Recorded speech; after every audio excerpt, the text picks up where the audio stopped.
Hello students, क्या हाल चाल है। और आई होप सो अगेन यार रोज की तरह हमारी बातें एक ही रहती हैं। अच्छे आप लोग भी हैं और मैं भी अच्छा ही हूँ। बस थोड़ा सा कोल्ड वोल्ड लग रखा है मुझे और सब बढ़िया हो रहा होगा। एंड लास्ट टाइम देखिए हमने डिस्कस किया था कैप्लर्स फर्स्ट लॉ को, ठीक है ना। हमने उसके वेरिफिकेशन को डिस्कस किया था जहाँ पर हमने वेरीफाई किया था कि कैप्लर्स फर्स्ट लॉ में कि जितने भी प्लैनेट्स हैं वो सन के अराउंड किस ऑर्बिट में रिवॉल्यूशन कर रहे हैं, इलिप्टिकल ऑर्बिट में रिवॉल्यूशन कर रहे हैं और सन उस इलिप्स के किसी एक फोकस पर प्रेजेंट है। एग्जैक्टली है। अब नेक्स्ट हमारा जो टॉपिक आया था ना, that is Kepler's second law. ठीक है, इस कैप्लर्स जो सेकंड लॉ है इसको कई लोग लॉ ऑफ वेलोसिटी या law of equal areas, law of areal velocity, इस तरह से कई नाम है उसके। ठीक है ना, आप चाहे लॉ ऑफ वेलोसिटीज कह दें, ठीक है ना। लेकिन यहाँ पर लॉ ऑफ वेलोसिटी कहने का हम प्लैनेट की वेलोसिटी की बात नहीं कर रहे हैं, उसके एरिया की वेलोसिटी, एरियल वेलोसिटी की बात कर रहे हैं। ठीक है, तो law of velocity, law of area, law of equal area किसी भी नाम से जाना जाता है। ये स्टेट क्या करता है वैसे तो मैं एक्सप्लेन कर चुका हूं, आप लास्ट वाली वीडियो आप देख सकते हैं, इसमें हमने थ्योरेटिकल एक्सप्लेनेशन दिया था।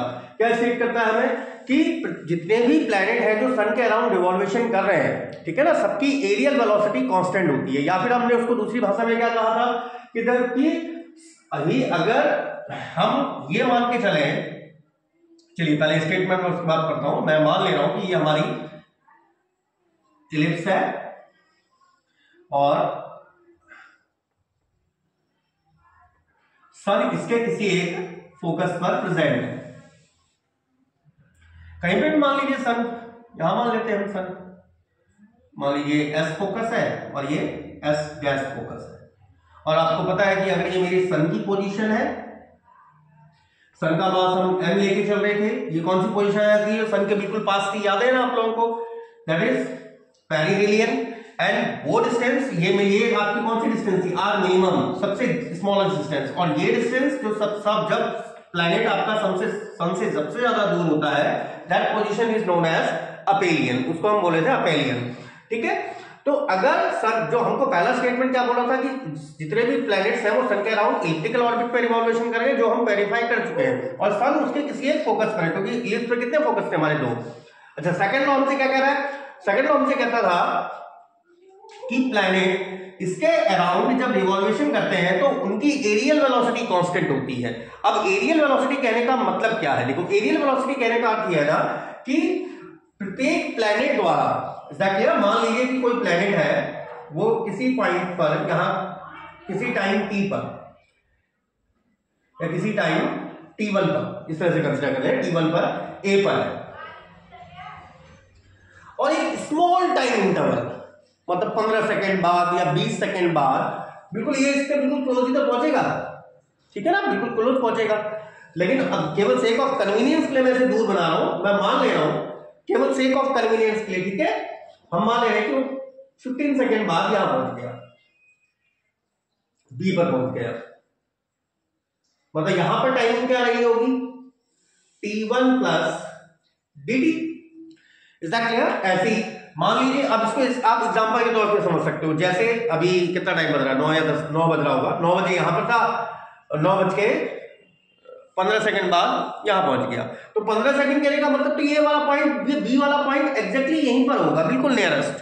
ठीक है ना, केवल सरलता के लिए कि हमारा फिगर अच्छा बने इसलिए हमने थोड़ा सा दूर बनाया। ऐसे ही हमने कहा 11 बजे मान लो प्लैनेट यहां कहीं था, किसी पॉइंट ए पर, अच्छा ये तो मैंने यहां नाम लिखा, इसको ए डैश कर देना है, ए डैश, इसको बी डैश कर दो, इसको सी डैश कर दे रहा हूं। हम मान ले रहे 11 बजे यहां था, और जैसे हमने 15 सेकंड का टाइम यहां दिया था, 11:15 सेकंड पर वो यहां पहुंच गया डी डैश पर। Is that clear? मतलब जहां पर हम मान ले रहे हैं 11 बजे, जिसको मैंने मान लिया t2 टाइम पर, और ये मैं मान ले रहा हूं t2 प्लस dt टाइम पर।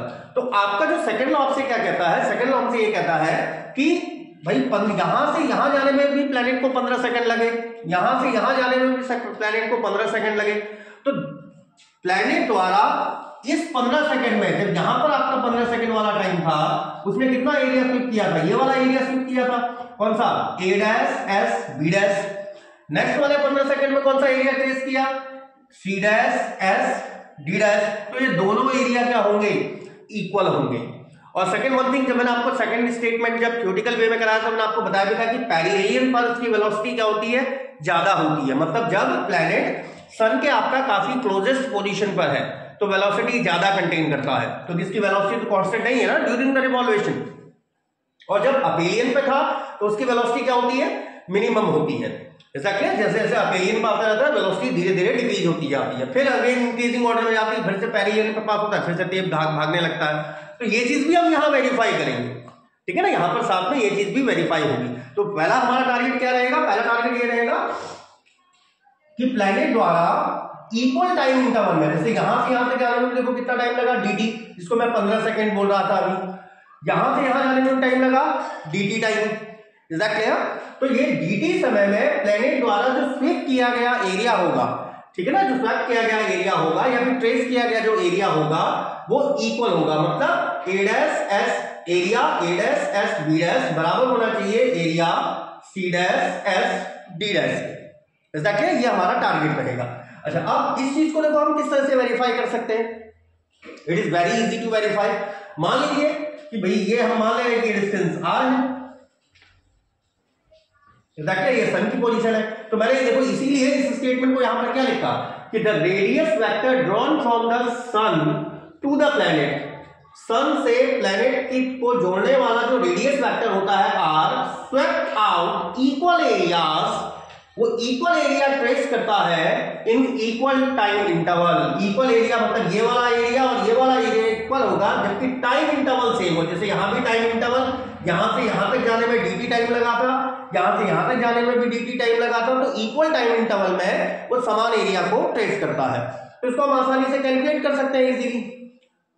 देखिए किस तरह से कैलकुलेट किया जा सकता है। भाई हम मान ले रहे हैं कि प्लैनेट हमारा ये है, m मास का कोई प्लैनेट है, स्मॉल m मास का हम प्लैनेट कंसीडर कर ले रहे हैं, ठीक है ना। तो पहले तो हम इसका फिर एरिया भी कैलकुलेट करना है। तो जितना अभी हमने बोला एक बार पहले इसको लिख ले रहे हैं कि लेट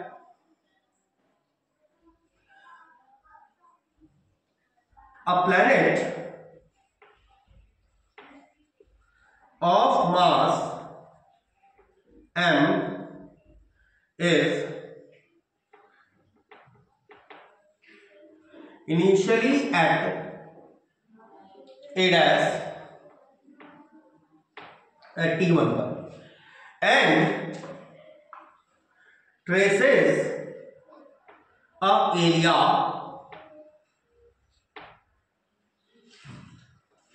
एरिया, कौन सा एरिया ट्रेस किया इसने, a dash s b dash, a dash s b dash बराबर, इसको मैं एक स्मॉलेस्ट एरिया da नाम दे रहा हूं। क्यों?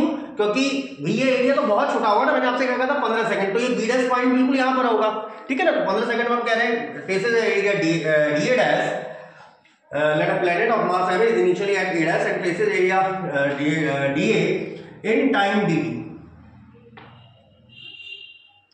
इन टाइम dt टाइम में। तो हम यहां पर अगर हमें एरिया वेलोसिटी को प्रूव करना है, इसका क्लियर, हमें अगर एरिया वेलोसिटी को प्रूव करना है तो हमें क्या प्रूव करना पड़ेगा, दैट इज यहीं पर स्टेटमेंट के नीचे लिख लीजिएगा आप लोग कि दैट इज हमें एरियल वेलोसिटी क्या जाएगी, dA बाई dt, ये क्या होना चाहिए, कांस्टेंट। मतलब जैसे सामान्य वेलोसिटी आपने कहा होता है displacement upon time, areal velocity area upon time, तो एरिया अपॉन टाइम को क्या होना चाहिए, कांस्टेंट होना चाहिए। तो मेरे को यहां पर dA तो पहले dA निकालना पड़ेगा, फिर देन आफ्टर dt से हमसे डिवाइड करेंगे। अच्छा, अब इसको इसका एरिया देखिए हम कैसे फाइंड आउट कर सकते हैं। तो हमारा टारगेट क्या है, हमारा टारगेट है कि इसका एरिया, इसके एरिया को एक बार कैलकुलेट करना। तो फर्स्ट ऑफ ऑल आप ऐसा करिए, एक बार इसको कॉपी कर लीजिए, फिर इस फिगर को हम टॉप से बनाते हैं। First of all copy that one. तो हमने देखिए मैंने फिगर ऊपर बना दिया। अब हमें ये एरिया फाइंड आउट करना है कि a dash s b dash कितना एरिया है। अब इस चीज को देखो थोड़ा समझने के लिए कि भाई ये एरिया और b डैश पॉइंट ध्यान रखिएगा बिल्कुल a डैश के क्या है, बिल्कुल नियरेस्ट है, क्योंकि 15 सेकंड का हमने टाइम डिफरेंस इंटरवल लिया, dt मतलब मेरा 15 सेकंड हम सेक ऑफ कन्वीनियंस के लिए मान के चल रहे हैं। अच्छा, अब यहां पर मैं इसी फिगर को थोड़ा सा रीड्रॉ कर रहा हूं, केवल उस एरिया को निकालने के लिए। मान लीजिए ये सन की पोजीशन है,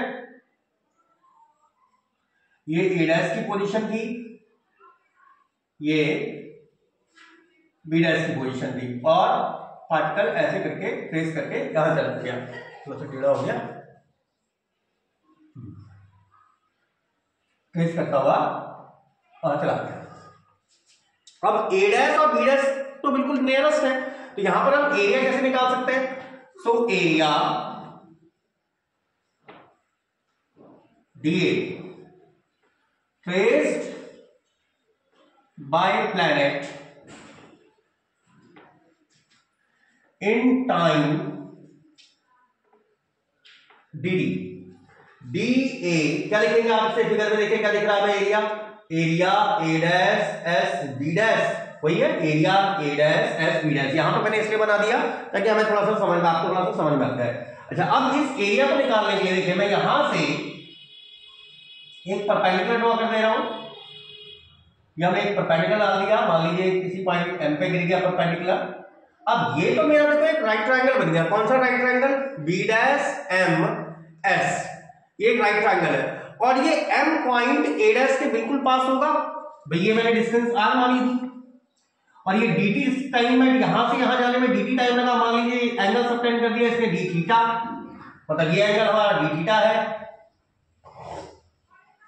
ये डिस्टेंस R थी। Is that clear? तो इस एरिया को आप नियरली इक्वल्स टू एरिया क्या लिख सकते हैं? Of right triangle B dash M S, B dash M S। क्यों? इसका रीजन दे दीजिए क्या? Since B dash and A dash are very near point. अगर ये वेरी नियर पॉइंट है क्योंकि B डैश तो बिल्कुल यहीं पर था, ठीक है ना, तो इसका मतलब दिस इंप्लाइज दैट आपके पास कंडीशन क्या आएगी? S M will be nearly equals to S A dash होगा and A dash B dash ये नियरली इक्वल्स टू होगा किसके? बी डैश एम के। भाई ए डैश बी डैश ये लगभग बी डैश एम के ही तो बराबर होगा क्योंकि ये बी डैश तो यहां पर है, तो यहां पर से अगर परपेंडिकुलर आने को तो नियरली स्ट्रेट लाइन तो दिखाई देगी क्योंकि ये पॉइंट तो बिल्कुल यहां पर है ना। तो यहाँ पर अगर मैं परपेंडिकुलर डालूंगा तो ये बिल्कुल एक छोटी सी स्ट्रेट लाइन ही अपीयर होगी क्योंकि वो आर्क तो हमें अपीयर होगा नहीं, तो वो नियरली इक्वल्स टू किसके है? B डैश M के है। तो हम क्या लिख सकते हैं? Area of right triangle B dash M S। अच्छा, राइट ट्रायंगल का एरिया आपको पता है कितना होता है? That is 1/2 height into base. Height है कितनी? ये क्योंकि ये हाइट होती है, ये बेस, ये हाइपोटेनियस आपको पता है, दैट इज 1/2 हाइट हो गई B dash M into base. Base है S A डैश या SM अगर हम लिख दें, that is 1/2 B dash M nearly equal to किसके है? A डैश B डैश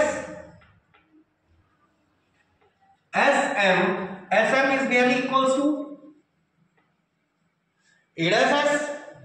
तो ये वैल्यू आ गई आपके पास, that is half A dash B dash. A dash B dash को कैसे निकाल सकते हैं? देखो यही निकाल रहे हैं हम, सिंस इन रीजन क्षेत्र, कौन से क्षेत्र में? A dash S B dash में कोण बराबर चाप बटे त्रिज्या या फिर angle equals to arc by radius आपने पढ़ी है। तो एंगल कितना है? D theta. आर्क हो गई आपके पास आर्क है sorry A dash B dash और रेडियस है R। तो A डैश B डैश को आप क्या लिख सकते हैं यहां से? तो A dash B dash will B R d theta. तो आपके पास क्या आ गया? It will be R d theta और A डैश S किसके बराबर है? That is R। इसका मतलब आपके पास एरिया क्या आ गया? 1/2 of R square and d theta, that is area. ये हमारे द्वारा कौन सा एरिया है जो इस प्लैनेट ने dt टाइम में ट्रेस किया था, ठीक है। हमें निकालनी थी एरियल वेलोसिटी, मतलब हमें इसे टाइम से डिवाइड करना पड़ेगा। सो dA by dt it can be written as 1/2 of R square d theta by dt and d theta by dt। भाई ये d theta बेसिकली क्या है? एंगुलर डिस्प्लेसमेंट है ना, एंगुलरली कितना डिस्प्लेस हुआ हमारा प्लैनेट A डैश से B डैश जाने पर, तो d थीटा एंगल ही हुआ क्योंकि 15 सेकंड में बहुत ज्यादा तो जाएगा नहीं, तो that will be 1/2 R square omega, और यहां पर बता लीजिएगा ओमेगा इक्वल्स टू क्या है? d theta by dt is angular velocity. ये हमारी क्या है, एंगुलर वेलोसिटी। तो हमारे पास जो ट्रेस किया गया एरिया आया वो कितना आया, dA/dt बराबर half of r square omega. और ये मेरे लिए कांस्टेंट वैल्यू है, कैसे, एक बार उसको फिर निकाल रहे हैं। एक बार first of all copy that one. ठीक है, तो हमारा dA/dt आया था, that is half R square omega, जिसे हमें क्या प्रूव करना है कि ये कांस्टेंट है। अब कैसे कांस्टेंट है देखिए, समझिए। मैं यहां पर m से ऊपर भी मल्टीप्लाई और m से नीचे भी मल्टीप्लाई कर दे रहा हूं, तो ये क्या बन जाएगा, m of r square omega upon 2m। m यहां पर क्या है, प्लेनेट का मास है, इस प्लेनेट का हमने मास कंसीडर किया था, स्मॉल m। अच्छा, m आर स्क्वायर ओमेगा, अगर कोई बॉडी रोटेटिंग बॉडी है, किसी एक्सिस के अबाउट अगर वो रोटेट करे, जैसे सन के अबाउट रोटेट कर रहा है, तो m आर स्क्वायर ओमेगा ये बेसिकली किसको बताता है, that is angular momentum 2m as l equals to, आपने क्या पढ़ा था, i ओमेगा, और i बराबर होता है आपका m of r square. Is that clear? और हमें अब ये l एंगुलर मोमेंटम, भाई देखो 2 कांस्टेंट है, m मास, प्लेनेट का मास भी कांस्टेंट है, l एंगुलर मोमेंटम कौन से कैसे कांस्टेंट हुआ, देखिए, क्योंकि हमारा जो प्लेनेट है किस ऑर्बिट में रिवॉल्वेशन कर रहा है, सन के अबाउट एक सेंट्रल ग्रेविटेशनल फोर्स में मोशन कर रहा है। सेंट्रल ग्रेविटेशनल फोर्स क्यों कह रहे हैं, क्योंकि इनके बीच एक ग्रेविटेशनल फोर्स काम कर रहा है, और ग्रेविटेशनल फोर्स कैसा फोर्स है, एक सेंट्रल फोर्स है, ठीक है ना। और सेंट्रल फोर्स में अगर कोई बॉडी किसी पॉइंट के अबाउट अगर मूव कर रही है, तो उसका एंगुलर मोमेंटम हमेशा कंजर्व रहता है या कांस्टेंट रहता है। Is that clear? तो इसीलिए ये मेरे लिए वैल्यू पूरी तरह से कांस्टेंट हो जाती है। लेकिन आप इसको लिखेंगे, since the planet is revolving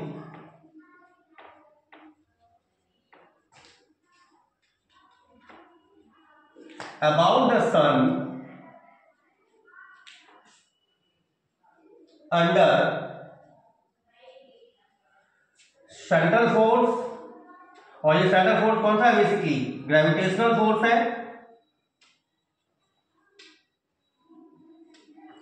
so the angular momentum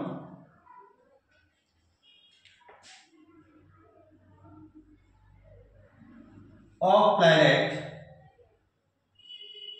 will remain conserved, या फिर आप इसे कह सकते हैं कांस्टेंट। और इसको कांस्टेंट क्यों कह रहे हैं ना, क्योंकि यहां पर कोई एक्सटर्नल टॉर्क तो काम कर ही नहीं रहा। भाई कांस्टेंट कहने का हमारा मतलब होता है कि यहां पर कोई एक्सटर्नल टॉर्क यहां पर काम नहीं कर रहा, बाहरी कोई बलाघूर्ण काम नहीं कर रहा है। और उसके बाद ये सेंट्रल फोर्स के अंतर्गत सन के अराउंड क्या कर रही है, रिवॉल्वेशन कर रही है। इसीलिए हम ये कह के लेके चल रहे हैं कि इसका एंगुलर मोमेंटम क्या होता है, कांस्टेंट होता है। इसका मतलब दिस इंप्लाइज दैट dA/dt, जिसकी वैल्यू आई थी L/2m, अब L भी कांस्टेंट, टू स्मॉल m, तो L भी कांस्टेंट, 2 भी कांस्टेंट, स्मॉल m भी कांस्टेंट, तो ये क्या आ गया, कांस्टेंट। तो हम यहां पर क्या कर सकते हैं, so we can say that areal velocity of planet revolving around the sun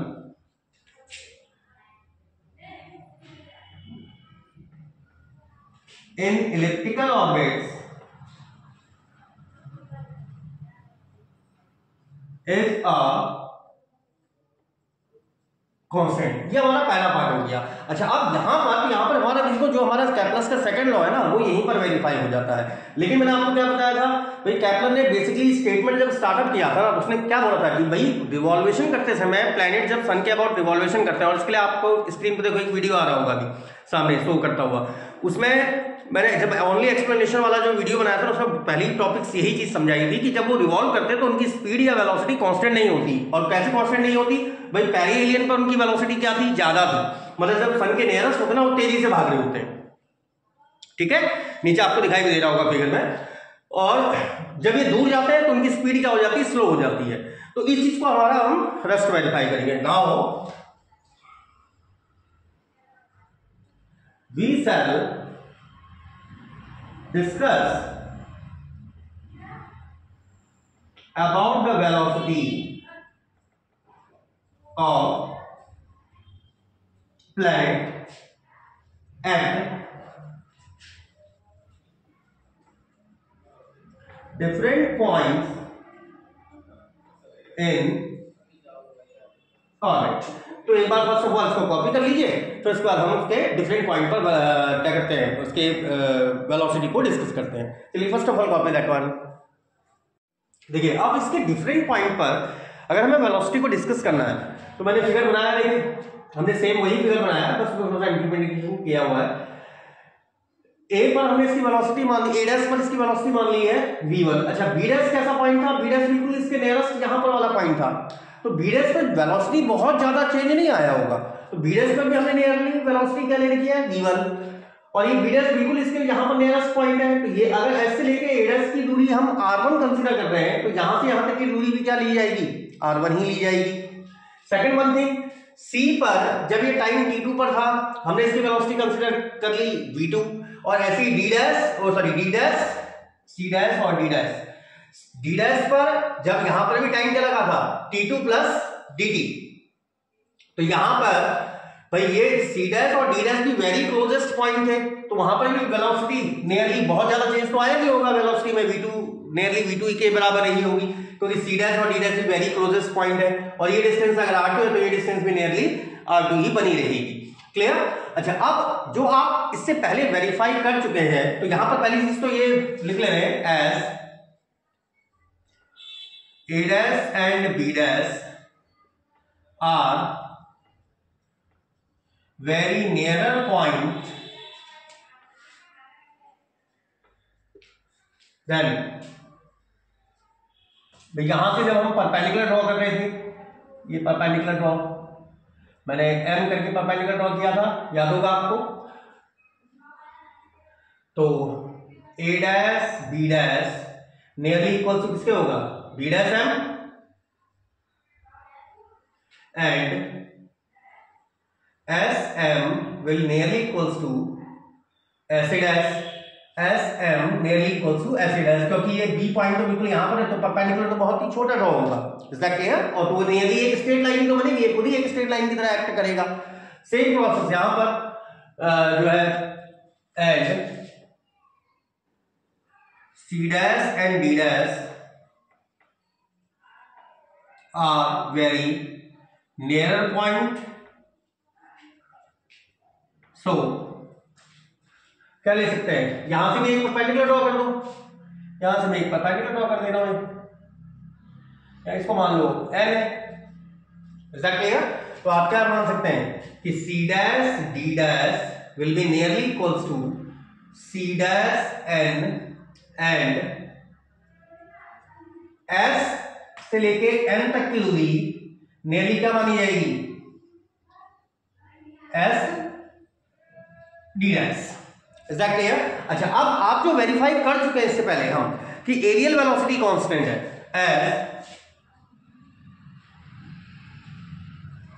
aerial velocity of planet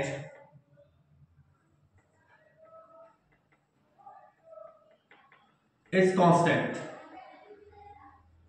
इसका मतलब दिस इंप्लाइज दैट A1, अगर मैं इसको एरिया A1 कह दूं और इसको कह दूं एरिया A2 है, A1 बराबर A2 होगा, क्यों, बोथ आर ट्रेस्ड, ये वाला एरिया भी dt टाइम में ही ट्रेस किया गया, ये वाला एरिया भी dt टाइम में ही ट्रेस किया गया, both are traced in same time interval, इन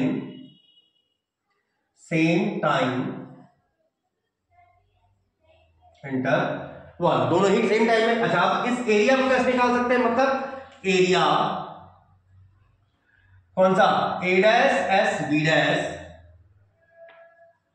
बराबर होना चाहिए किसके, area s c dash s d dash. अच्छा ये एरिया नियरली किसका आएगा, that is nearly equals to area of right triangle, कौन सा राइट ट्राइंगल बन रहा है, b dash m s will be nearly equals to area C dash and S।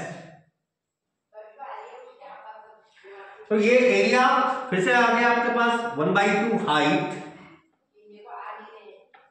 into base, and that should be 1/2 height into base। Height 1/2 height है इसकी कितनी, b dash m, base s m, and that should be half of height c dash n, and here is the base S N. तो 1/2 and 1/2 तो directly क्या हो गए आपके, cancel out हो गए। तो आपके पास क्या रह गया, it remain B dash M into S M equals to C dash M into S M. तो फर्स्ट ऑफ ऑल एक बार इतना कॉपी कर लीजिए, उसके बाद खाली बस सब रेस्ट ऑफ कैलकुलेशन रहेगी और कुछ ज्यादा नहीं रहेगा। First of all copy that one. देखिए लास्ट तो हमारे पास आ गया था B dash M into S M. B dash M that is the height, ये हमारी क्या है, इस राइट ट्रायंगल की हाइट है। तो बी डैश एम यहां पर अगर हम फिगर में देखें तो बी डैश एम हमारा नियरली इक्वल टू किसके था, that is A dash B dash, and S M is nearly equal to S A dash. C dash N it is nearly equal to C dash D dash, and S N ये आपका nearly equal to था S D dash. अच्छा A dash B dash यहां से लेके यहां तक चली गई डिस्टेंस है। यहां पर वेलोसिटी है v1, कितना टाइम लगा था dt, और वेलोसिटी को आप क्या बनाते हैं, वेलोसिटी बेसिकली क्या होता है, डिस्प्लेसमेंट ओवर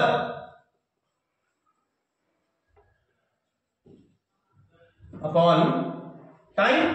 तो इसका मतलब अगर मुझे डिस्प्लेसमेंट निकालनी तो वेलोसिटी इनटू टाइम करना पड़ेगा। तो भाई ए डैश बी डैश को कैसे निकालूं, वेलोसिटी है v1, टाइम लगा था dt into S A dash ये वैल्यू थी r1, C dash D dash again velocity v2, time था dt, S D dash it is r2। तो dt तो कैंसिल हो गया, आपके पास क्या गया, v1 r1 बराबर v2 r2, या फिर v1 by v2 equals to r1 by r2। और ये बात क्लियर, इसका मतलब v r ये कांस्टेंट है, या फिर आप क्या कह सकते हैं v प्रोपोर्शनल टू 1/r है। और यही हमें फाइनली एक्सप्रेशन फाइंड आउट करना था, क्योंकि मैंने आपको क्या बताया था, ये पेरिहेलियन की पोजीशन थी। मतलब अगर r की वैल्यू छोटी होगी, ये मेरा r मिनिमा था, मिनिमम डिस्टेंस थी प्लैनेट की, ये थी मैक्सिमम डिस्टेंस अपीरियन पर, ये r मैक्सिमम था। तो अगर r की वैल्यू मिनिमम होगी, वेलोसिटी क्या हो रही है, देखो ज्यादा हो गई ना अपने आप। इसका मतलब पेरिहेलियन पर वेलोसिटी ज्यादा होती है, और अपीरियन पर वेलोसिटी r अगर मैक्स चला जाएगा तो वेलोसिटी कम हो जाएगी। तो अपीरियन पर वेलोसिटी डिक्रीज करती है। तो ये हमें जो बता रहा है उस चीज को लिख भी लीजिए, which indicates that when the planet is nearer to the sun, it revolves with faster velocity, while when the planet